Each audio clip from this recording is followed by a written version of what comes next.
여러분들, 오늘은 베르세르크에 관한 이야기를 좀 들려드릴까 합니다. 베르세르크는 대중매체에서 광전사라고 번역되며 비교적 많이 알려져 있는 그런 전사 집단인 줄 알았는데 지인들한테 물어보니까 그게 뭔데 쉽더가 라는 소리를 들었어요. 그러니까 조금 자세하게 이야기해보도록 하죠. 베르세르크는 북유럽 고대 노르드 전사 중에서 곰의 가죽이나 늑대의 가죽을 걸치고 다녔었던 모피에오가를 말하는 건 아니고 특별한 전사 집단이자 오딘의 추종자를 일컫는 말이라고 생각하면 돼요. 베르세르크는 곰의 가죽을 의미하는 고대 노르드어 베르와 겉옷을 의미하는 고대 노르드어 세르크의 합성어로 어원 자체가 곰 가죽 갑옷을 말하는 단어였죠. 그런데 여러분들, 화약무기가 없었던 고중세 사회를 고려해봤을 때 그 어마무시한 곰을 사냥한다는 것 자체가 굉장히 어려운 일이겠죠. 그러니 곰을 사냥해서 얻을 수 있었던 이 곰 가죽이라는 희귀한 소재는 자연스럽게 그 집단 안의 우두머리, 즉 엘리트 계층의 소유물이 될 수밖에 없었을 겁니다. 때문에 베르세르크는 야만 전사로 이해하는 것보다 고대 사회의 엘리트 계층을 지칭하던 용어로 사용되었다고 이해하는 게 그 시대를 더 잘 이해하는 방법 중 하나일 겁니다. 그런데 사가를 비롯한 후대의 기록물에서 이 베르세르크들에게 광전사라는 이미지를 덧붙이게 되는데요. 기원후 8세기부터 온 유럽을 헤집고 다녔었던 바이킹들이 고대 노르드 전사들의 후예인데요. 때문에 발할라로 가기 위해서 부단히도 노력하는 대중매체 속의 바이킹들에게서 베르세르크들의 특징을 볼 수 있는 것이죠. 베르세르크들에게는 올라프의 궁극기처럼 초인적인 힘을 발휘하는 그런 특별한 능력이 있었는데요. 그런데 그 힘을 발현했을 때 베르세르크들은 끔찍한 괴성을 지르고 마치 분노를 주체할 수 없어서 방패를 물어뜯는 등의 행동을 보였고 심지어 피아를 구분하지 못해서 주변에 있는 모든 것들을 베어넘겼다고 합니다. 한마디로 광기에 물든 하나의 야수가 된 것처럼 행동했다는 것이죠. 하지만 베르세르크를 최초로 언급한 기록 하랄드 스크베디에서는 베르세르크들은 미친놈이 아니라 왕의 근위병으로 묘사를 하는데요. 이 시는 9세기경 노르웨이 국왕 하랄 1세를 칭송하기 위해 만들어진 시입니다. 그러니까 시적 표현이 상당히 많이 들어가 있겠죠. 이 시에서 강조된 베르세르크들의 잔혹한 면모와 방패를 풀처럼 베어낸다고 하는 구절들은 그 당시 전사로서의 자질이 충분하다는 걸 어필하기 위한 시적 표현으로 해석하는 것이 바람직하겠죠. 무엇보다 밀집 대형을 이뤘다고 하는 것 자체가 베르세르크는 광란 상태 혹은 미친 상태로 싸웠던 전사가 아니라는 걸 방증하는 기록이죠. 미친놈들이 어떻게 밀집 대형 혹은 실드월 같은 대형들을 유지하겠습니까? 하지만 노르웨이 왕국은 1015년 기독교가 전파되면서 국교로 자리 잡습니다. 때문에 노르웨이 총독 에이리크 하콘나르선에 의해서 베르세르크는 금지가 되죠. 마찬가지로 같은 노르드 국가였던 아이슬란드 자유국 역시 이 무렵부터 기독교가 전파되면서 베르세르크와 그들의 능력들을 불법으로 규정합니다. 노르웨이 같은 경우는 그레티스 사가에서 확인이 되고 아이슬란드는 그라가스라는 법전에서 금지시켰다는 것을 확인할 수 있어요. 당시 글쓰기라는 고급 스킬이 가능한 지식인들은 사가라는 문학작품을 통해서 베르세르크들의 기록을 남기게 되는데요. 그런데 이 당시 지식인들이라고 하면 이미 신앙심 깊은 종교인들을 말하는 겁니다. 그러니까 윙글링 일족 사가와 에길 사가 등을 집필한 스노리 스트럴루손과 같은 기독교인들이 사가를 집필한 것이죠. 그러니 그들이 남긴 문학작품 속에서 오딘의 추종자였던 베르세르크를 빌런의 역할로 그리거나 악랄하고 야만적인 악당의 모습으로 묘사하는 건 그리 어색한 일이 아닌 것이죠. 그리고 영웅의 서사시 형태를 따르는 사가라는 문학의 특성상 영웅들의 맞상대로 등장하는 베르세르크들은 주인공들에게 시련을 가져다줘야 하는 그런 숙명을 타고난 존재였기 때문에 그에 상응하는 막강한 힘과 악한 설정이 붙여질 수밖에 없었습니다. 그래야만 영웅들이 더 빛나 보이니까 뭐 당연한 거죠. 그리고 모두 이미 눈치를 채셨겠지만 아는 척하는 것이 유튜버의 기본 소양이라서 굳이 말하자면 현대 영어에서 분노에 가득 차 미쳐 날뛰는이라는 뜻을 갖고 있는 버서커는 당연히 베르세르크가 어원이 되는 영어 단어입니다. 그러니까 베르세르크는 고작 곰의 가죽 하나 걸친 전사였을 뿐인데 미친놈의 대명사가 되어서 오늘날까지 전해지고 있다는 것이죠. 그렇다면 그들은 정말 미쳐 날뛰는 전사였을까요?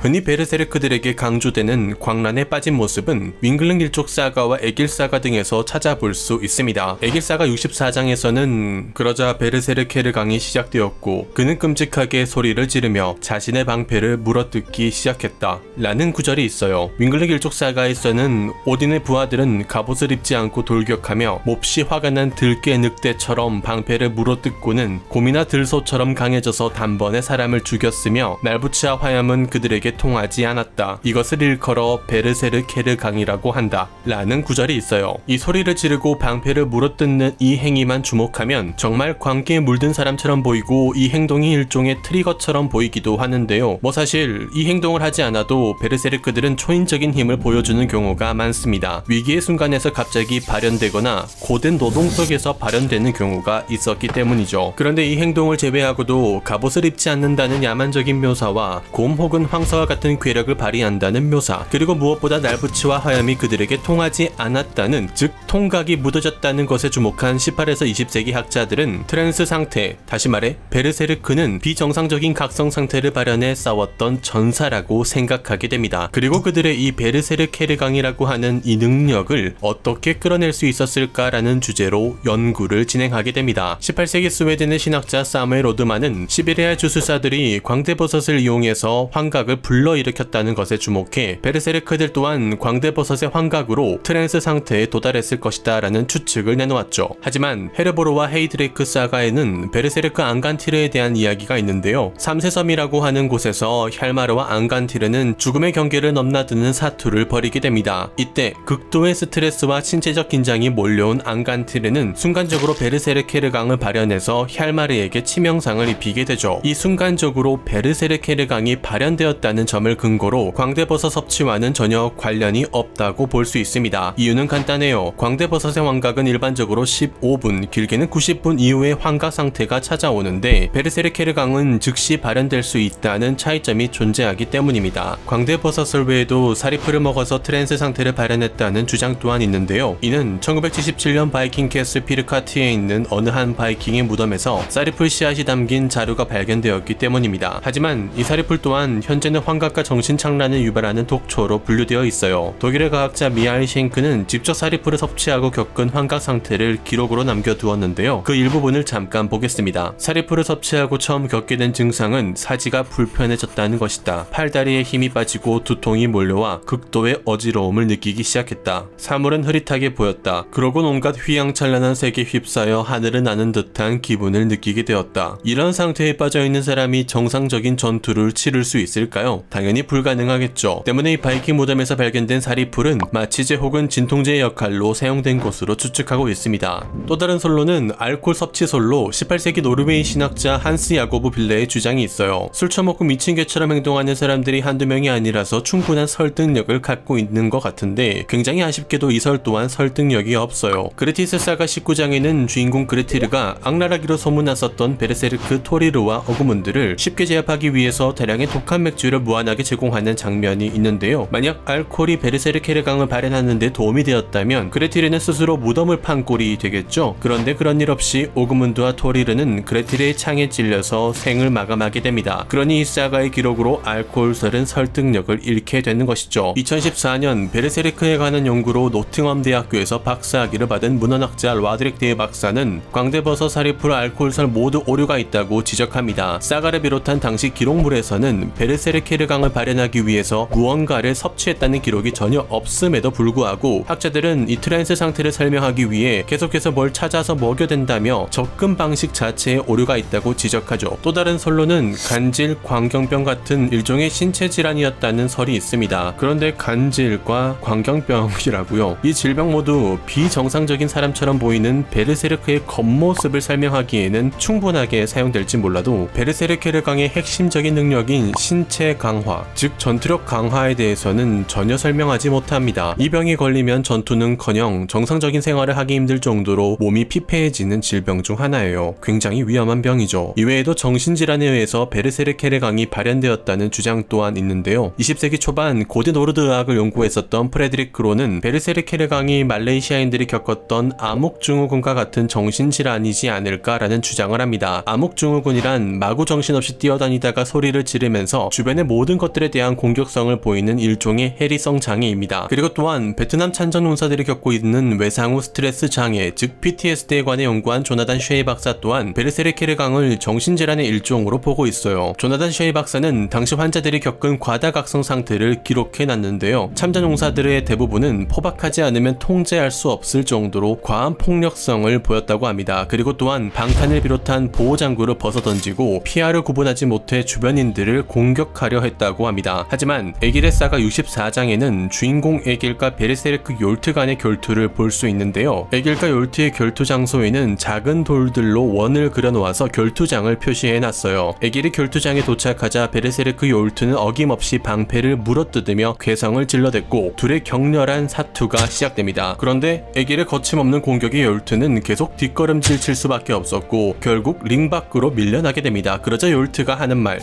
조금 쉬었다가 하는 게 어때? 에길은 그의 간절한 요청을 들어주죠. 그러곤 에길은 욜트가 쉬는 동안 간드러진 시 한 편을 읊고 다시 결투장으로 들어갑니다. 에길이 욜트에게 링 안으로 다시 들어와라 말하자 욜트는 순진하게 또 그의 말을 따라서 링 안으로 들어가게 됩니다. 당연히 그리고 에길의 일격에 욜트는 생을 마감하게 되죠. 네, 와드렉 데일 박사는 PTSD로 인한 과다각성 상태 그리고 암흑증후군의 광기 상태가 베르세르 케르강의 원인이라고 한다면 에길과 욜트의 일화에서 보이는 정상적인 의사소통을 설명할 수 없다고 말합니다. 이런 정상적인 소통을 하는 베르세르크는 욜트에게서만 보이는 특징이 아닌데요. 스바르파델라 사가 7장에는 베르세르크 몰디의 이야기가 실려 있는데요. 그는 청혼이라는 핑계로 족장 헤르뇨드르의 딸을 납치하러 온 사건이 발생합니다. 베르세르크 몰디는 어김없이 방패를 물어뜯으며 그를 가로막는 불길을 헤쳐나가죠. 그리고 마침내 족장 앞에 다가섭니다. 그렇게 족장에게 다가선 몰디는 갑자기 예우를 갖춰서 인사를 합니다. 인사를 받은 족장 또한 몰디에게 자리를 내어주고 그와 협상을 하기 시작하죠. 보신 것처럼 에길의 사가와 스파르파델라 사가에 나오는 베르세르크들은 베르세르 케르강을 하더라도 지극히 정상적인 정신 상태였다는 걸 알 수 있어요. 그러니까 의사소통이란 걸 할 수 있었던 것이죠. 물론 수없는 전장에서 현실과 발할라의 경계를 수없이 넘나들었던 전사라는 직분을 고려해봤을 때 그들도 우리와 같은 사람이기 때문에 PTSD를 겪는 바이킹 전사들 또한 당연히 있었겠죠. 그렇지만 이 PTSD의 과다각성 상태가 그들의 힘의 원천이라고 말하기에는 설득력이 매우 떨어진다는 것이죠. 그렇다면 이 베르세르크들은 이 발음하기도 개빡치는 베르세르 케르강이라는 걸 도대체 왜 했을까요? 그레티스 사가 40장에는 비겁한 베르세르크 스네콜리르와 주인공 그레티르와의 결투를 볼 수 있는데요. 역시나 빌런답게 스네콜리르는 어느 한 늙은 농부의 딸을 납치하기 위해서 농부에게 결투를 겁니다. 노인 공격을 한 거죠. 하지만 우리의 영웅 그레티르는 노인 공경을 해서 늙은 농부를 대신해 결투를 하게 됩니다. 그렇지만 스네콜리르는 비겁하긴 해도 명실공히 오딘의 추종자 베르세르크였기 때문에 그레티르는 하나의 계책을 내놓게 됩니다. 그레티르와 늙은 농부를 계속 겁박하는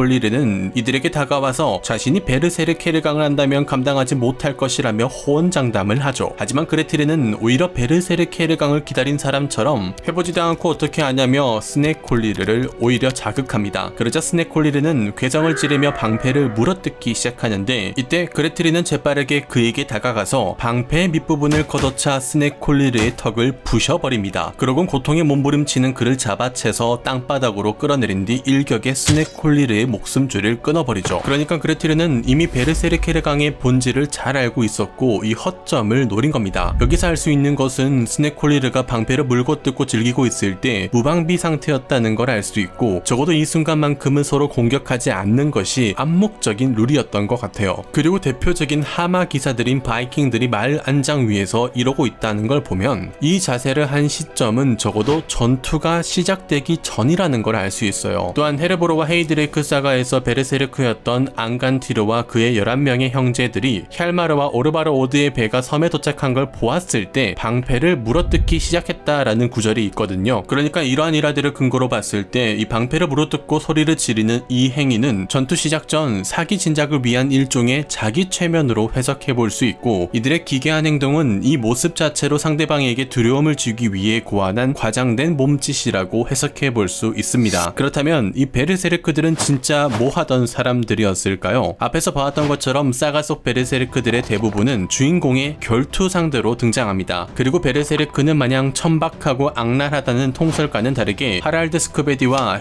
헤임스크링글라에서는 각각 노르웨이 국왕 하랄 1세와 3세의 근위병으로 등장합니다. 이런 국왕의 베르세르크들은 당연히 왕의 결투 대리인을 겸했는데요. 때문에 이 베르세르크라는 용어는 대신해서 싸운다는 의미로 사용되게 됩니다. 이는 프랑스의 서사시 이뱅 사자와 함께한 기사를 보면 알 수 있는데요. 이 프랑스의 서사시가 노르웨이 국왕 호콘 4세를 위해 노르드어로 번역되는 일이 생겨요. 이뱅이라는 기사는 굉장히 기사도 정신이 투철한 모범적인 기사입니다. 덕분에 모종의 이유로 거짓 고발을 당해서 공경에 처한 레이디 로딘을 만났을 때 그녀를 도와주기로 하죠. 이뱅이 나타났을 때 레이디 로딘을 모함하는 패거리들이 이뱅의 사자를 보더니 비겁하게 사자와 함께 싸우려 한다며 이뱅을 비난하게 됩니다. 그러자 정직한 이뱅은 이렇게 답하죠. 사자는 나를 대신해서 싸우기 위해 이 자리에 있는 것이 아니다 라고 말합니다. 자, 여기서 대신해서 싸운다는 의미로 고대 프랑스어 샹피옹을 썼는데 이는 우리가 잘 알고 있는 현대영어 챔피언의 어원이 됩니다. 그리고 이 챔피언은 동사로 쓸 때면 뭐뭐를 위해서 싸운다라는 의미로 사용할 수도 있죠. 그런데 이 고대 프랑스어 샹피옹이라는 단어가 고대 노르드어로 번역될 때는 흥미롭게도 베르세르크라고 번역이 됐던 겁니다. 그러니까 베르세르크는 무언가 대신해서 싸운다라는 의미가 담겨져 있었다는 것을 알 수 있는 것이죠. 사실 처음부터 베르세르크는 대신해서 싸운다는 의미가 포함되어 있었는데요. 제가 거듭 베르세르크를 오딘의 추종자라고 표현했지 않았습니까? 이 추종자라고 격하한 건 사실 후대의 해석일 뿐이지 그 당시의 기준으로 본다면 대리자라고 보는 게 더 합리적인 해석일 겁니다. 앞선 설명처럼 철제 무기와 방어구가 있었던 시대에도 곰이라는 맹수를 사냥하는 것은 굉장히 위험하고 어려운 일이죠. 그런 탓에 곰 가죽으로 만든 장신구와 방어구를 가졌다는 건 그 상징성이 어마무시했을 거예요. 그러니 고중세 사회에서 맹수의 가죽을 가진 자들은 한마디로 부하 권력을 가진 자들이었다라고 해석할 수 있어요. 부하 권력을 가진 계층이라는 건 당연히 지배계층, 즉 엘리트 집단을 말하는 거겠죠. 그런 이들이 지배의 정당성을 확고히 하기 위해서 실체가 없었던 최고신 오딘의 대리자라고 자칭하며 그의 육체를 대신해서 지상에서 싸운다고 주장하는 것은 그리 어색한 일이 아닌 것이죠. 하지만 북유럽의 신화는 그저 이교 신화였을 뿐이었던 주류 종교 기독교 입장에서는 베르세르크고 나발이고 뭐가 중요하겠습니까? 그러니 베르세르크가 우리에게 이런 식으로 알려질 수밖에 없었던 것이죠.